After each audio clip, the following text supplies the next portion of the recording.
नमस्कार बच्चों। कल हमने आपको जैसा कि बताया था कि हम इलेक्ट्रॉनिक विन्यास कैसे करते हैं। आज हम आपको बताएंगे कि इलेक्ट्रॉनिक विन्यास के साथ साथ में प्रत्येक कक्षा में आप इलेक्ट्रॉनों की संख्या कैसे बताएंगे, और अंतिम कक्षा में अगर आपसे कोई पूछता है कि इसमें इलेक्ट्रॉनों की संख्या कितनी है तो आप किस प्रकार से बताएंगे। जैसे हमने कल बताया था, अगर पहला तत्व है हाइड्रोजन और उसका हमने इलेक्ट्रॉनिक विन्यास किया था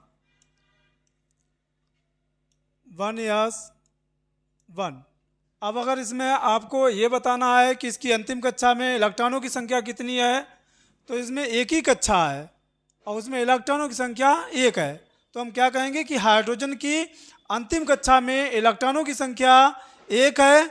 और अगर आपसे कोई पूछता है कि पहली कक्षा में कितने इलेक्ट्रॉन हैं, तो पहली कक्षा में भी एक ही इलेक्ट्रॉन है, क्योंकि उसमें कोषों की संख्या ही एक ही है। इसी प्रकार से दूसरा तत्व है हीलियम, जिसका परमाणु क्रमांक 2 होता है। अगर हम इलेक्ट्रॉनिक विन्यास करते हैं तो सबसे पहले हम किसको लिखेंगे, 1s को लिखेंगे, 1s।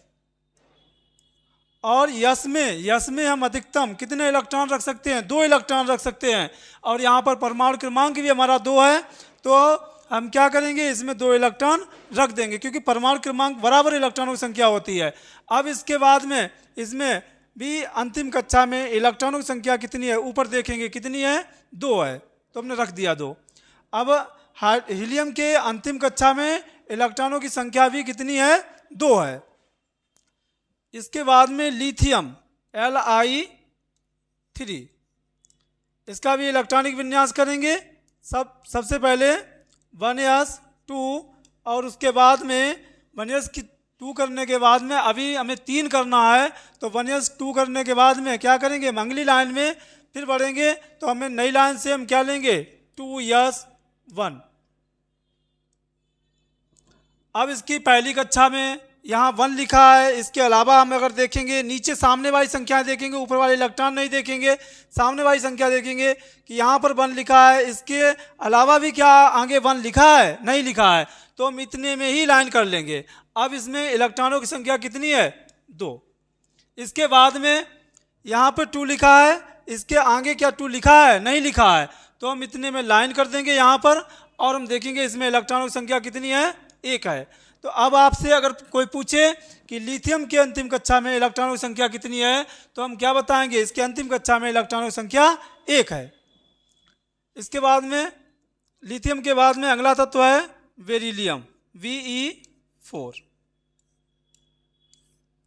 1s2 2s2, पहली कक्षा में 2 इलेक्ट्रॉन और दूसरी कक्षा में 2 इलेक्ट्रॉन, तो अंतिम कक्षा में कितने इलेक्ट्रॉन है, बेरिलियम के पास 2 इलेक्ट्रॉन है। इसके बाद में नेक्स्ट अगला तत्व होगा बोरान B5। इसका अगर हम इलेक्ट्रॉनिक विन्यास करते हैं तो सबसे पहले 1s2 और 1s2 के बाद में 2s2।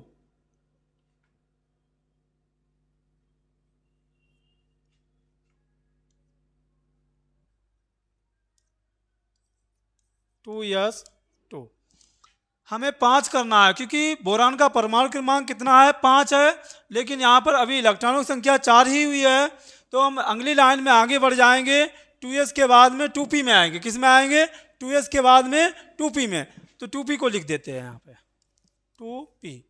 5 करने हैं, 2 तो 4 हो चुके हैं, और 4 और 1 5। अब हम देखेंगे कि इसकी अंतिम कक्षा में, बोरान की अंतिम कक्षा में इलेक्ट्रॉनों की संख्या कितनी है, तो यहाँ पर 1 लिखा है, हमने पहले बताया भी है कि यहाँ पर 1 लिखा है, इसके अलावा कहीं पर 1 लिखा है, ऊपर में इलेक्ट्रॉनों से कोई मतलब नहीं है। ये संख्या देखेंगे 1 2 2, तो नहीं लिखा है, तो यही होगी, इतनी होगी पहली कक्षा। इसके बाद में यहाँ 2 लिखा है और यहाँ भी 2 लिखा है, तो ये पूरी मिला करके क्या हो गई, दूसरी कक्षा हो गई है। तो इसमें 2 इलेक्ट्रॉन है, यहाँ दूसरी कक्षा में, ये भी दूसरी कक्षा है, ये भी दूसरी कक्षा है। यस और पी इसके उप कक्षाएं हैं, तो यस में 2 इलेक्ट्रॉन है और पी में 1 इलेक्ट्रॉन है, तो इनको दोनों को जोड़ करके कितने हो गए, 3 इलेक्ट्रॉन हो गए। तो बोरान की अंतिम कक्षा में इलेक्ट्रॉनों की संख्या कितनी है, 3 है।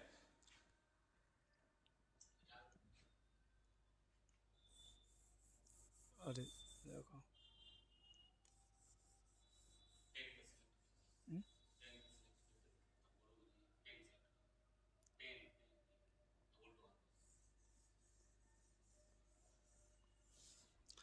बोरान के बाद में हमारा अगला तत्व है कार्बन, जिसका परमाणु क्रमांक होता है 6।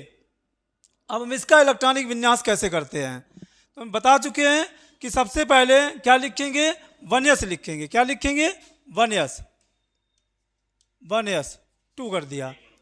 1s के बाद में 2s, 2s 2, और 2s के बाद में 2p। अब हमें परमाणु क्रमांक इसका 6 है और अभी तक इलेक्ट्रॉन हमने कितने कर पाए हैं, 2 और 2 4, तो हमें कितने की कमी है 2 इलेक्ट्रॉन की कमी है, तो यहाँ पर हम 2p2 कर देंगे। अब पहली कक्षा में ये होगी आपकी पहली कक्षा, इसमें इलेक्ट्रॉनों की संख्या है 2, ये दूसरी कक्षा है और ये भी दूसरी कक्षा है, तो इसमें इलेक्ट्रॉनों की संख्या 2 और 2 4 हो गई है। तो अब कार्बन की अंतिम कक्षा में इलेक्ट्रॉनों की संख्या कितनी है, 4 है। कार्बन के बाद में अगला तत्व नाइट्रोजन, N7। तो नाइट्रोजन का इलेक्ट्रॉनिक विन्यास करेंगे, 1s 2, 2s 2, 2p, 2 तो 4 हो गए हैं। कितने हो गए हैं, 2 2 4,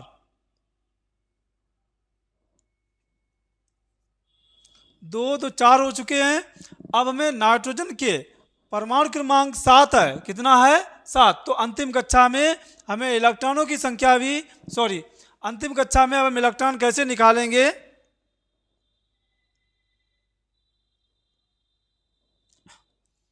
दो 2 4 हो चुका है, यहाँ पर हम 3 कर देंगे तो 2 2 4 और 3 7 हो चुका है।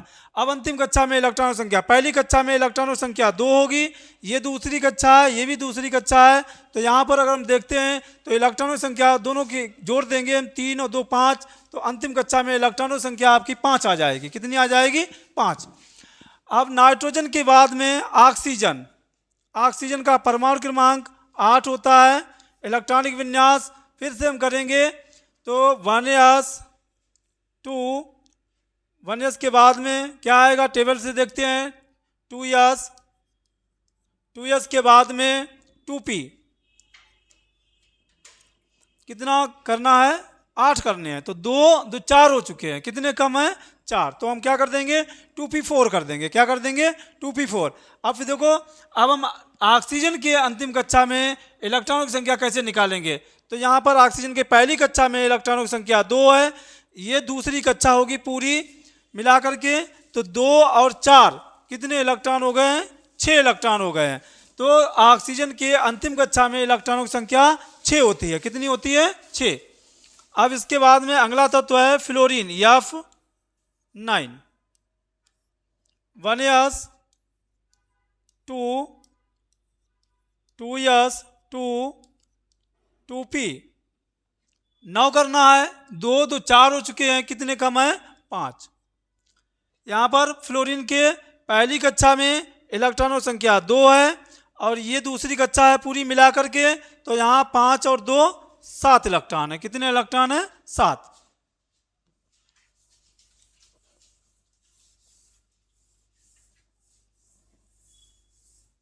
फ्लोरीन के बाद में अगला तत्व होगा नियान, जिसका परमाणु क्रमांक होता है 10।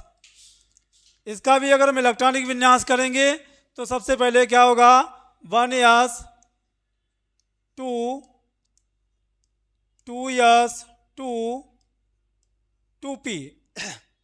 मालूम है, मैं पहले हम बता चुके हैं कि अगर हम इसका इलेक्ट्रॉनिक विन्यास करते हैं तो क्या होगा, 1s 2, 2s 2 और 2s 2 के बाद में 2p6 कर देंगे तो 10 हो जाएगा। कितना हो जाएगा, 10।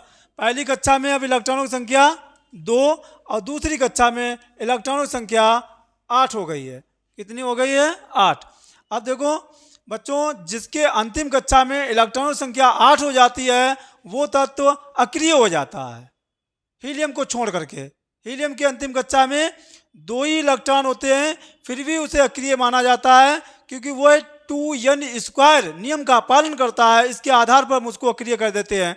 और हीलियम को छोड़ करके किसी तत्व को अगर अक्रिय होना है तो उसके अंतिम कक्षा में इलेक्ट्रॉनों की संख्या या तो 8 हो या फिर उसकी अंतिम कक्षा 2n² का पालन करती हो। तो यहाँ पर नियान को हम देखते हैं, तो नियान की अंतिम कक्षा में इलेक्ट्रॉनों की संख्या 8 हो गई है, तो इस आधार पर हम इसको कह देंगे कि नियान एक अक्रिय तत्व है। नियान के बाद में अगला तत्व है सोडियम। परमाणु क्रमांक होता है 11। इलेक्ट्रॉनिक विन्यास करेंगे 1s 2 2s 2 2p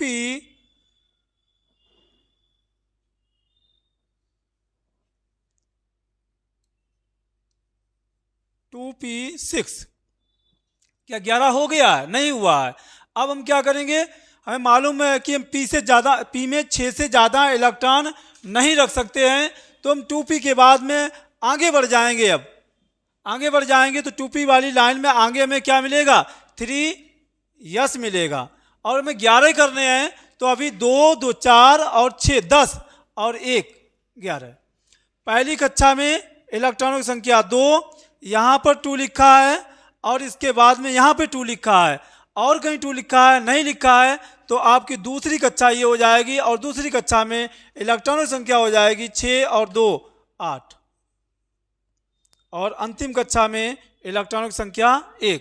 तो आपको हम बता दें कि सोडियम के अंतिम कक्षा में इलेक्ट्रॉनों की संख्या कितनी है, 1 है। अंतिम कक्षा में इलेक्ट्रॉनों की संख्या 1 है, और पहली कक्षा में 2 इलेक्ट्रॉन है, दूसरी कक्षा में 8 इलेक्ट्रॉन है, और तीसरी कक्षा यानी अंतिम कक्षा में इलेक्ट्रॉनों की संख्या 1 है। इसके बाद में अगला तत्व magnesium Mg12 1s 2 2s 2 2s के बाद में 2p6 2p के बाद में 3s। कितना करना है, परमाणु क्रमांक मैग्नीशियम का 12 होता है। कितना होता है, 12। अभी तक हमारे इलेक्ट्रॉन कितने हुए हैं, 2 2 4 और 6 10 हुए हैं। तो कितने कम है, 2 कम है। कितने कम है, 2। तो यहाँ पर हम 3s में 2 कर देते हैं। अब देखो पहली कक्षा, ये पहली कक्षा है, इसमें 2 इलेक्ट्रॉन है, ये दूसरी कक्षा है, यहाँ 2 लिखा है, यहाँ 2 लिखा है, और इसके बाद में कहीं आगे 2 नहीं लिखा है, तो 6 और 2 8। इसके बाद में यहाँ पर ये तीसरी कक्षा हो गई, यहाँ पर ये देखेंगे 3 लिखा है, तो तीसरी कक्षा यहाँ से शुरू हो गई है, और तीसरी कक्षा में इलेक्ट्रॉनों की संख्या 2 है। तो मैग्नीशियम के पहली कक्षा में, मैग्नीशियम की पहली कक्षा में 2 इलेक्ट्रॉन है, दूसरी कक्षा में इलेक्ट्रॉन संख्या 8 है, तीसरी कक्षा में इलेक्ट्रॉनों की संख्या 2 है। तो मैग्नीशियम के अंतिम कक्षा में इलेक्ट्रॉनों की संख्या 2 है। कितनी है, 2। मैग्नीशियम के बाद में अगला तत्व है एल्यूमिनियम Al13। इसका अगर हम इलेक्ट्रॉनिक विन्यास करेंगे तो 1s 2 2s 2 2p6 3s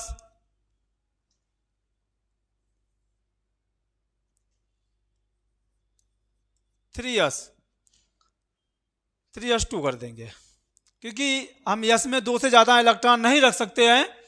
तो यहाँ पर देखो 1s2 हो गया, 2s2 हो गया है, 2p6 हो गया है, और 3s2 हो गया है। इलेक्ट्रॉन हमें कितने करने हैं, 13 करने हैं। क्या 13 हो गए हैं? नहीं हुए अभी। 2 2 4 और 6 10 और 2 12 इलेक्ट्रॉन हुए हैं। अब हम क्या करते हैं, टेबल में जाते हैं, 3s के बाद में नई लाइन में हम बताया हमने कि किधर से लिखते हैं, पीछे से लिखते हैं। तो 3s के बाद में नई लाइन में अगर पीछे से देख रहे हैं तो हमें क्या मिल रहा है, 3p मिल रहा है। अब देखो p आ गई है। अब आप कंफ्यूज हो रहे होंगे कि p में क्या 6 इलेक्ट्रॉन हो सकते हैं? नहीं, p में 6 इलेक्ट्रॉन हम नहीं करेंगे अभी। वैसे तो 6 इलेक्ट्रॉन हो सकते हैं, लेकिन हमें आवश्यकता कितने इलेक्ट्रॉनों की है, 1 इलेक्ट्रॉन की आवश्यकता है। तो हम यहाँ पर क्या करेंगे, 1 इलेक्ट्रॉन रख देंगे, 1 इलेक्ट्रॉन। पहली कक्षा में 2 इलेक्ट्रॉन है, दूसरी कक्षा ये है, तो 6 और 2 8 इलेक्ट्रॉन है, और यहाँ पर ये तीसरी कक्षा है, यहाँ भी 3 लिखा है और यहाँ भी 3 लिखा है। तो पूरे पे लाइन करेंगे हम, और इसके इलेक्ट्रॉन ऊपर वाले जोड़ देंगे, 2 और 1 3। तो इस प्रकार से हमें पता चल जाएगा कि एल्यूमिनियम की अंतिम कक्षा में इलेक्ट्रॉनों की संख्या 3 होती है। पहली कक्षा में 2 इलेक्ट्रॉन, दूसरी कक्षा में 8 इलेक्ट्रॉन, तीसरी कक्षा में 3 इलेक्ट्रॉन है।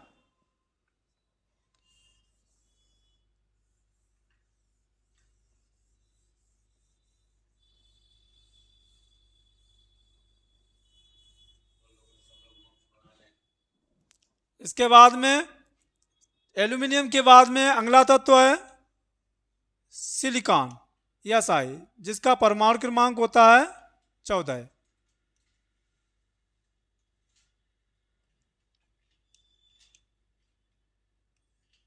इलेक्ट्रॉनिक विन्यास अगर करेंगे तो 1s 2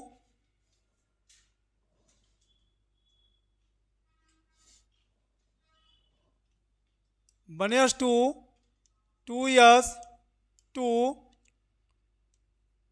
2p 6 3s 2 और 3s के बाद में 3p।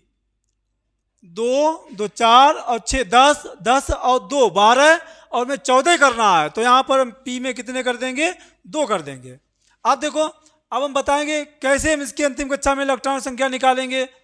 तो सबसे पहले 1 यहाँ पहली कक्षा में इलेक्ट्रॉन संख्या 2, यहाँ 2 है, यहाँ 2 है, तो ये दूसरी कक्षा हो गई है। इसमें इलेक्ट्रॉन संख्या ऊपर जोड़ देंगे तो 6 और 2 8 इलेक्ट्रॉन हो जाएंगे। ये तीसरी कक्षा है, इसमें हम इलेक्ट्रॉनों संख्या जोड़ देंगे 2 और 2 4। तो सिलिकॉन की पहली कक्षा में 2 इलेक्ट्रॉन है, दूसरी कक्षा में 8 इलेक्ट्रॉन है और तीसरी कक्षा में इलेक्ट्रॉनों की संख्या 4 है। इसके बाद में सिलिकॉन के बाद फास्फोरस P15, जिसका परमाणु क्रमांक होता है 15। 1s 2 2s 2 2p 6 2p के बाद में 3s 2 और 3s के बाद में आएगा आपका 3p। देखो 15 इलेक्ट्रॉन करने हैं हमें, तो यहाँ पर कितने हो चुके हैं? 2 2 4 और 6 10 और 10 और 2 12 और कितने कम बचे हैं? 3 इलेक्ट्रॉन कम है अभी 15 में, तो यहाँ पर हम 3p में 3 रख देंगे। अब देखो प्रत्येक कक्षा में कितने इलेक्ट्रॉन होंगे अलग अलग बताने हैं हमें। तो पहली कक्षा में 2 इलेक्ट्रॉन है, दूसरी कक्षा में इलेक्ट्रॉनों की संख्या 8 है और तीसरी कक्षा में इलेक्ट्रॉनों की संख्या 3 2 5 है। तो फास्फोरस की अंतिम कक्षा में इलेक्ट्रॉनों की संख्या 5 होगी। पहली कक्षा में 2 इलेक्ट्रॉन होंगे, दूसरी कक्षा में 8 इलेक्ट्रॉन होंगे और अंतिम कक्षा या तीसरी कक्षा की बात करें या अंतिम कक्षा, क्योंकि 1 2 3 तीन ही कक्षाएं हैं इसके पास, तो इसमें इलेक्ट्रॉनों की संख्या अंतिम कक्षा में कितनी हो जाएगी? 5 इलेक्ट्रॉन हो जाएंगे। फास्फोरस के बाद में अगला तत्व है सल्फर, यस 16। इसका भी इलेक्ट्रॉनिक विन्यास करते हैं। 1s 2 2s 2 2p 6 3s 2 और 3s के बाद में 3p। गिन लेते हैं इलेक्ट्रॉन कितने करने हैं हमें? 16 करने हैं। कितने करने हैं? 16 इलेक्ट्रॉन करने हैं। लेकिन अभी फिलहाल में कितने हुए हैं? 2 2 4 6 10 10 और 2 12, तो कितने कम है? 4 इलेक्ट्रॉन कम है। कितने कम है? 4 इलेक्ट्रॉन। और हम p में मैक्सिमम 6 इलेक्ट्रॉन रख भी सकते हैं, तो हम कितना कर देंगे? यहाँ पर 4 इलेक्ट्रॉन की कमी है तो 4 इलेक्ट्रॉन कर देंगे यहाँ पर। अब पहली कक्षा में 2 इलेक्ट्रॉन, दूसरी कक्षा में 8 इलेक्ट्रॉन और तीसरी कक्षा में इलेक्ट्रॉन की संख्या 4 2 6। तो इसका इलेक्ट्रॉनिक विन्यास हो जाएगा क्या? पहली कक्षा में 2 इलेक्ट्रॉन है, दूसरी में 8 है और तीसरी कक्षा में 6 इलेक्ट्रॉन है। तो अंतिम कक्षा में इलेक्ट्रॉनों की संख्या कितनी होगी? 6 होगी, क्योंकि 3 ही कक्षाएं हैं। इसके बाद क्लोरीन Cl17, इसका इलेक्ट्रॉनिक विन्यास करते हैं। 1s 2 2s 2 2p 6 2p के बाद में 3s 2 3s के बाद में 3p। अब देखो गिनो 17 करने हैं। 2 2 4 और 6 10 और 10 और 2 12 और 12 और 5 17। पहली कक्षा में 2 इलेक्ट्रॉन, दूसरी कक्षा में 8 इलेक्ट्रॉन होंगे और तीसरी कक्षा में इलेक्ट्रॉनों की संख्या 7 होगी।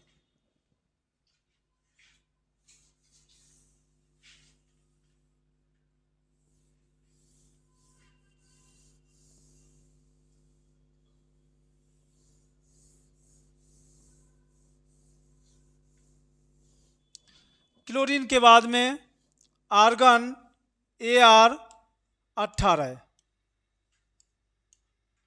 इलेक्ट्रॉनिक विन्यास करते हैं इसका 1s 2 2s 2 2p 6 3s 2 3p 18 करने हैं तो 2 2 4 और 6 10 10 और 2 12 कितने कम है? 6 इलेक्ट्रॉन कम है। कितने कम है? 6। और हम पी में 6 रख भी सकते हैं तो हमने यहाँ रख दिए। पहली कक्षा में 2 इलेक्ट्रॉन, दूसरी कक्षा में 8 इलेक्ट्रॉन और तीसरी कक्षा में भी इलेक्ट्रॉन की संख्या 8 हो गई। हमने बताया है, पहले भी बता चुके हैं कि जिसके अंतिम कक्षा में इलेक्ट्रॉनों की संख्या 8 हो जाती है वो तत्व तो अक्रिय हो जाता है। तो यहाँ पर आर्गन के भी अंतिम कक्षा में इलेक्ट्रॉनों की संख्या 8 हो चुकी है तो आर्गन भी कैसा तत्व है? अक्रिय तत्व है। आर्गन के बाद में अब हम अगला तत्व लेते हैं पोटेशियम। Potassium K19। इलेक्ट्रॉनिक विन्यास करें 1s 2 2s 2 2s के बाद में 2p 6 2p के बाद 3s 2 3p 6 और 3p के बाद देखो क्या देखते हैं, क्या 19 हो चुके हैं? 2 2 4 6 10 10 और 2 12 12 6 18 नहीं हुए हैं। अब हम p में अधिकतम 6 इलेक्ट्रॉन रख सकते हैं लेकिन वो हमने रख भी दिए हैं 6 इलेक्ट्रॉन। क्या इसके अलावा हम क्या 3p में 7 इलेक्ट्रॉन कर सकते हैं? नहीं कर सकते हैं। तो हम क्या करेंगे 3p के बाद में उसी लाइन में हम देखते हैं आगे में क्या मिल रहा है? 4s मिल रहा है। क्या मिल रहा है? 4s। और हमें मालूम है कि यस में हम कितने इलेक्ट्रॉन रख सकते हैं? 2 इलेक्ट्रॉन रख सकते हैं अधिकतम। लेकिन यहाँ पर हमें आवश्यकता सिर्फ 1 इलेक्ट्रॉन की है क्योंकि 18 इलेक्ट्रॉन हो चुके हैं। 2 2 4 6 10 2 12 6 18 और हमें 19 करने हैं तो यहाँ पर हम 4s 1 कर देंगे। पहली कक्षा में इलेक्ट्रॉनों की संख्या 2, दूसरी कक्षा में इलेक्ट्रॉनों की संख्या 8, तीसरी कक्षा में इलेक्ट्रॉनों की संख्या 8 और चौथी कक्षा में इलेक्ट्रॉनों की संख्या 1। क्योंकि देखो यहाँ पर कैसे हमें पता चला कि यहाँ से चौथी कक्षा शुरू हो चुकी है। देखते हैं कि यहाँ 1 लिखा है। इसके अलावा हम इस लाइन में नीचे देखते हैं, ऊपर इलेक्ट्रॉन नहीं देखेंगे, ये इलेक्ट्रॉन नहीं देखेंगे, यहाँ संख्या देखेंगे। क्या और इसके अलावा कहीं 1 है? नहीं है। तो इतनी पहली कक्षा यहीं तक हो गई। दूसरी कक्षा देखते हैं तो यहाँ 2 लिखा है और यहाँ 2 लिखा है तो ये आपकी दूसरी कक्षा हो गई है। यहाँ 3 लिखा है, यहाँ 3 लिखा है, क्या आगे 3 लिखा है? नहीं लिखा है। तो ये आपकी तीसरी कक्षा हो गई। यहाँ से आपका ये 4 लिखा है तो यहाँ से आपकी चौथी कक्षा प्रारंभ हो चुकी है। तो चौथी कक्षा में 1 इलेक्ट्रॉन हो गया है। अब पोटेशियम के अंतिम कक्षा में इलेक्ट्रॉन संख्या 1 है। पहली कक्षा में कितने इलेक्ट्रॉन है? 2 इलेक्ट्रॉन है। दूसरी कक्षा में 2 इलेक्ट्रॉन है। तीसरी कक्षा में 2 इलेक्ट्रॉन है और चौथी कक्षा में भी 1 इलेक्ट्रॉन है। चौथी कक्षा में कितने इलेक्ट्रॉन है? 1 इलेक्ट्रॉन है। तो इसकी पोटेशियम की अंतिम कक्षा में इलेक्ट्रॉन संख्या कितनी है? 1। इसके बाद में अगला तत्व है कैल्शियम Ca20। इसका इलेक्ट्रॉनिक विन्यास होगा 1s 2 2s 2 2p 6 3s 2 3p 6 4s। देखो कितने करने? 20 करने। कितने करने? 20। तो कितना हो चुका है? 2 2 4 6 10 और 2 12 6 18 और हम यस में 2 इलेक्ट्रॉन रख भी सकते हैं तो 18 2 20 इलेक्ट्रॉन हो गए हैं। पूरा हो गया है। अब हम देखें पहली कक्षा में इलेक्ट्रॉनों की संख्या 2, दूसरी कक्षा में कितने इलेक्ट्रॉन हैं? 6 2 8 इलेक्ट्रॉन है और तीसरी कक्षा में भी कितने इलेक्ट्रॉन हैं?